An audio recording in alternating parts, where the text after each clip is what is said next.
and I am here with the one and only Mr. Golden Boy. Sir, what is your name, and what do you do and or are doing right now? My name is Alex Mendez, also known as GoldenboyFTW. I am a professional commentator for Call of Duty, Shootmania. I also commentate Halo, Gears of War, anything really. Actually, this event I'm doing the Sony stuff, and I'll be commentating PlayStation All-Stars Battle Royale.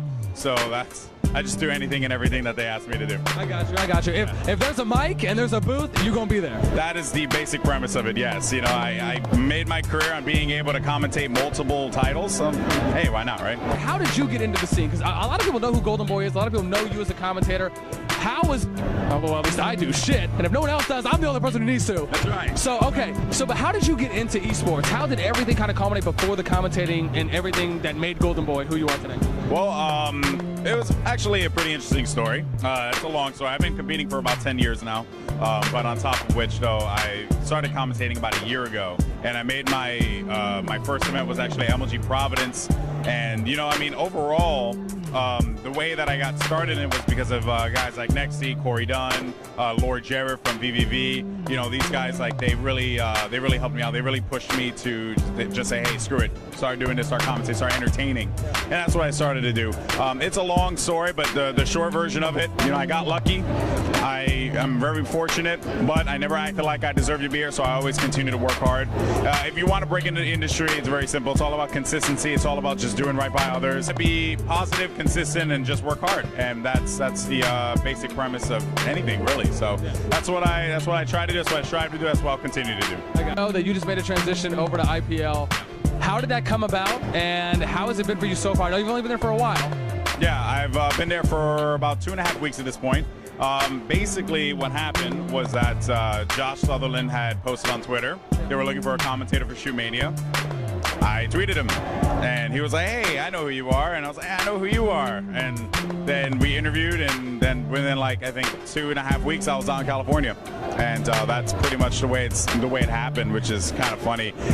You know, that's a true story. That is a true story. It's 100% true. But you know, I really like Shootmania. I wouldn't have went for the job if I didn't enjoy Shootmania, and I really do love the game. So you know, it's not fake. It's not anything fake, people. I'm a big fan, and overall, you know, I'm just glad to be able to support it any way possible. How is it working for them? What's your experience been like at IPL so far? I mean, the team there is amazing. David Ting is probably one of the most hardest working individuals I've ever seen. On top of which, the guys and everything, they're all amazing people. I truly do like the atmosphere. Amazing things as far as things that they're doing. You know, my voice is going out like everyone would. Mine is too, yeah. Yeah. Basically, you know, League of Legends. Well, you hear me? League of Legends is a big thing. Really pushing that stuff. You know, Shootmania, we're working with our partners over at Ubisoft. That's another really big thing for us as well. You know, StarCraft has now finally seen a resurgence once again with a dedicated team. It's a small group of guys that are truly passionate about esports, and it's an absolute pleasure to be able to work with them. Some of the hardest working individuals I've ever seen. How is the family support from your wife? And I believe you also have a son? No, but I have a dog, but that is kind of like my son. He supports me. No, but my wife loves it. You know, I actually took the IPL job because she told me to take it. I wasn't going to take the job. I mean, don't get me wrong, I wanted to work for IPL, but the move from New York to San Francisco was just too much. And she said, listen, this is like your best opportunity.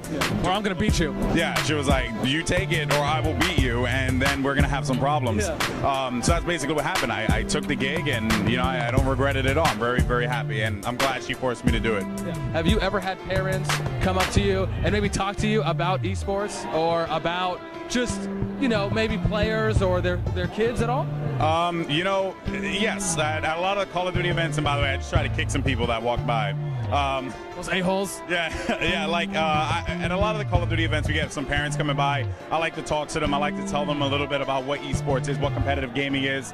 And to be honest with you, the reception has been positive, and you know, they just need an individual who is professional, who understands the industry to speak with them. And a lot of these kids, you know, they have a poor your way of saying that, like, Mom, you know, I could be a pro like T squared. It's like, Mom's like, who the hell's T squared? Is that a math problem? Yeah, exactly. That's the exact thing that they'll say. I can be good as instinct. What's an instinct? Like, is it just your bare instincts? I don't know. That was corny. But, yeah, but in all honesty, though, like, that's what I try and do. I always try and, like, talk to the parents and explain to them the importance of all this stuff, because we're growing, and within a few years, we're going to be where we want to be.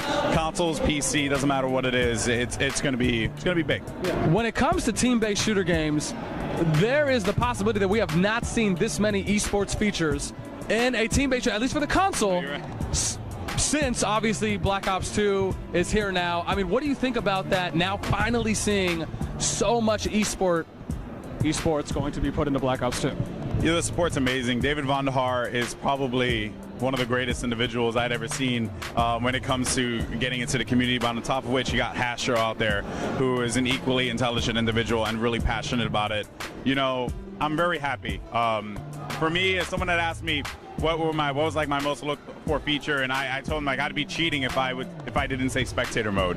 The spectator mode looks absolutely phenomenal, looks amazing. I'm a total big fan of it. But on top of that, the Pick 10 system now creates all these great things for balance. And overall, you know, there's just so much. There's so much that will go on with this game. I'm really excited, and to be honest with you, the future is bright, man. And it's good to see. For Call of Duty, yes. Future is bright. Even for Halo too. I think Halo had a fantastic showing here at the event. You know, but overall, though, I think that the future is bright for console esports and everything else as a whole. It's just a matter of time before everything started coming full circle, and now esports is a new buzzword in the gaming industry. You know, before it was like water graphics, and now it's esports. So yeah. And you can hovercraft, and you can put it's a jetpack, and it's got the water, and it's got the hose that goes down, and then it sprays water, and you fly over the water. And I forget. We'll buy one and we'll go out. I'll just hover over, except I'll just put Dr. Pepper in it, and I'll just be like this and just spraying people and be like, sorry, my bad. Enjoy the deliciousness as I spray you down. Yeah, this isn't an R. Kelly video. I'm not peeing on you. Yeah. You got League play, which is awesome, right? We're finally seeing some ranked play in it, which is going to allow one of the big concerns for games, or at least games that are going to be considered for esports, is in-game promotion. Being able to get advertising for players and teams so that they can get more recognized, get awareness out to them, so they can grow their social networks and their own fan bases. We're finally going to be able to see that with a corresponding leaderboard for League play. Do you think that's something that more games are hopefully going to, or better yet, developers are going to need to be looking towards in future for game development? Well, I think so. I think that like overall, it's like, and that's how many people are here, by the way, right? So look how many people are here crossing in front of the camera, but it's just because it's so crowded. It's really, you know, it's going great. And a lot of these corporations and companies are going to be seeing things like that down the line. They're like, oh, wow, this is how much my product can get out there to people. And that's a really important aspect of it, you know? The other aspect of it, like you said before, is the name and getting the branding out there.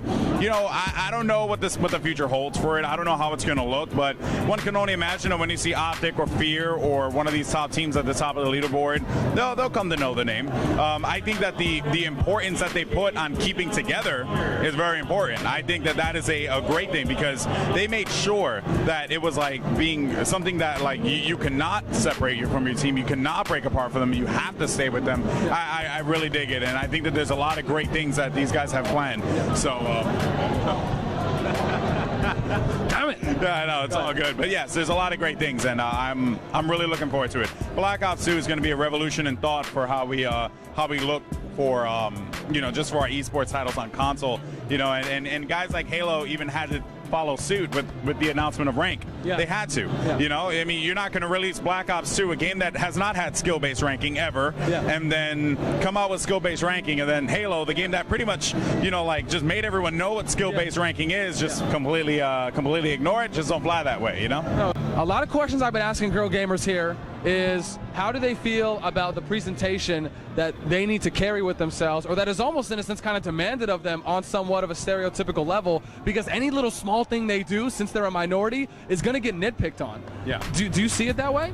You know, I mean, I have my own, AKA nude pics. I have my own, that's not good. But I have my own personal opinion on how you know, girl gamers should operate. I feel like we should have more mixed gender teams, which I think is something that we don't see that much anymore, or at all ever. You know, people thought I was crazy when I picked up Midgie for the Pro-Am. I think she's one of the greatest female players I've ever played with. She's fantastic, phenomenal, and but she wants to play with her girls. She wants to play with her girls team.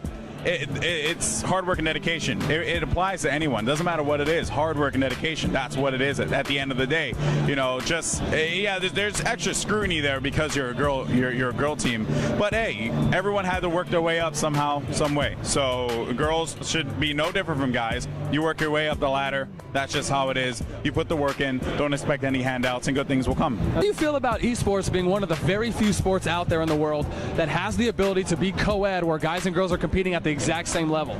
I think it's awesome. You know, I mean, to be honest with you, we really don't see anything like that at all, and in any other kind of sport due to physical, you know, limitations, blah blah blah. I don't give a crap. But all I'm saying is that I think it's awesome, and hopefully we see more of that as time moves on. Yeah. But of course, the players got to put the effort, and hopefully these girls do put that effort forward. And you know, I always root them on. Like I told Midgie, I will always cheer on the Rebels in pink. I'm a fan. She's one of my friends. Yeah. I'm a fan. I will always root for her. I got so it. Yeah. Okay. Well, real quick, shout out to So Vicious, because I know that's right. Sam would probably beat me silly in the Skype chat that we have if I didn't possibly give her a shout out, especially get an interview with Golden Boy. Oh yeah, no, So Vicious is a good player as well. You know, I like all those girls. You know, they put the work. They can do great things. It's just all about putting the work in. Hopefully they do. Not too many all-girl teams in the Halo community, or at least competing at tournaments. A lot of people feel that girls need to be on mixed teams in order to be successful. Do you agree? I think it can go either way. You know, if you put the work forward, if you continue to strive to be great, it doesn't matter whether you team with all girls or all guys, or like, you know, 3 guys. But what I would say is I want to see more of that. I would like to see more mixed teams. Yeah. I don't see a problem with that by any means. But hey, you know what? The way I'm looking at it is like this. If you put the work, you can get it done. It's all about putting in the effort. And if you put in the effort, good things will happen. Okay. What can we expect from Golden Boy in the future? Can we possibly see you maybe make a return to commentating for Black Ops 2? Or are you going to be involved with any Black Ops 2 content or anything else? Any new hot stuff from Golden Boy? Well, as far as what can you expect from me, I will be at IPL 5 commentating Shootmania. So that much is going to be happening for sure. And on top of which, save. Yeah, I know, right? That was a good one. But yeah, like I will be commentating, you know, Shootmania at IPL 5. But as far as Black Ops 2 is concerned, you know, I have plans. You know, whether people want to hire me out or not is the question. I'm open for anything. You know, my relationship with MLG is amazing. They always want me to come out and do these things. Yeah. Hopefully they'll want me to come out and commentate Black Ops. If they don't, they don't. Yeah. I don't get mad. I just go with the flow, but you will be seeing me tweeting about Black Ops, supporting Black Ops, putting out footage, putting out gameplay, all that good stuff, because I love Call of Duty. It's my community, it's my home, and I will continue to support it on top of Shootmania, on top of Halo, because I love it all. That's what we're here for, to support everything, not just one game. Yeah. So expect to see more diverse content, but of course, Call of Duty on a regular basis. That's my baby. No. How many MLG events have you been to? And, well, I guess what number is this for you, too? You know what? I actually don't know. You know when the first one, or maybe when you first... My first MLG event was actually Meadowlands 2009, I think. I didn't come to a lot of MLG events because there was never really much of a purpose for me to do so. And during Black Ops, I was like, I would go to one event, I'd miss the event, I'd go to one event, I'd miss the event. Yeah. But I would probably reckon to say that this is like my 13th event, which is not bad in comparison to all these other people. But this year I went to every single event, which is something I never did before. I went to every single event this year. I worked for CSN in Columbus, and then I worked MLG in Raleigh, Anaheim, Raleigh, and Dallas. So, you know, and on top of that, all the other content I did with MLG throughout the year, the Max Payne event, the Starhawk event, like, I mean, hey, I just went in, so. You're just beasting it. Yeah, beasting it. It was a good year. It was a good year. Okay, how has MLG for you changed? As far as the environment, the community, maybe from when you first attended to where MLG is at now, how has it grown? How has it changed, for better or for worse? It's definitely bigger, much bigger than what it used to be. But I will say, though, that, you know, I went to MLG Raleigh, and, you know, of course, I support MLG, and I love it always. But they really needed to have some kind of console game in Raleigh. It was a city that really attracts a lot of competitors. And I get it, you know, Modern Warfare 3 sucks. You know, Halo Reach was not a great game. You know, Gears of War was dead. So it makes complete sense, and I understand it, you know. But the atmosphere was very different in comparison to this one. This one, you feel the hype, you feel the energy. As soon as you walk through that door, you make a right turn, and you see the hype for Halo. Yeah. You know what I mean? But on top of that, you just see so many people now just like centering around all the craziness, all the activities. It truly is amazing. And And to be honest with you, I think that the scale has grown, and a lot of organizations, including IPL and all these other people, can benefit a lot from it. They see how they run their events, and then it's like, all right, this is great. Let's do it even better next time. And MLG runs that mentality as well, which is amazing, and that's what makes them, you know, a staple in what we do. But IPL is going to do the same thing. UMG is going to do the same thing. All these AGL. Yeah, EGL, which is by far one of my favorite events, and I haven't even gone to one yet. And I just love what those guys, grassroots, what they've done. It's fantastic. What is it that you love about MLG events? I've seen everyone. You know, that's like the one thing that I love the most. I mean, I don't compete anymore, or at least not right now.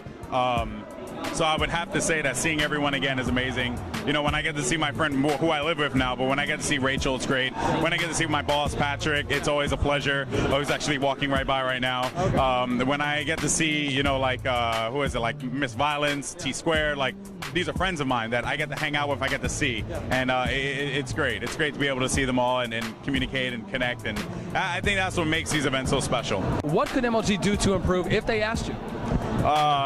Soundproof booths for console shooters. Don't we all wish, damn it. It's my biggest pet peeve. As a caster, I want people in the audience to hear me. If StarCraft can hear, if Lee can hear, why can't the shooter guys hear? Yeah. That's a big pet peeve for me. And I would probably have to say more engaging booths, even though this year they did a great job. This Dallas event, they did a fantastic job with engaging booths. And I think like where they're at right now is great. And as time moves on, they'll continue to put more booths in and get more people involved. You know, they got my coworkers here from Ubisoft for Shoemania, which is nice, you know.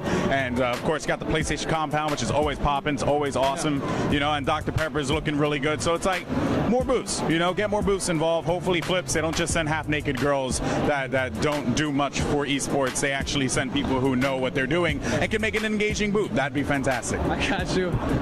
But we might have to agree, though, that at least they are showing enough to possibly have your e-boner pop off while you're walking by. Yeah, you know what, man? I'm married. I'm going to stay far away from that question.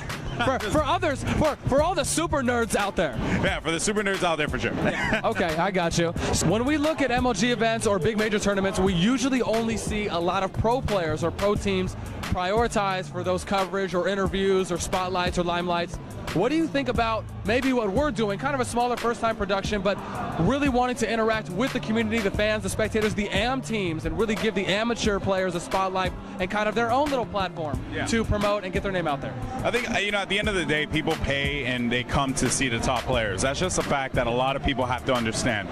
But on top of which, you can't forget that, you know, the amateur players, those up-and-comers, that's the future. You know, the way you got to do it is very simple.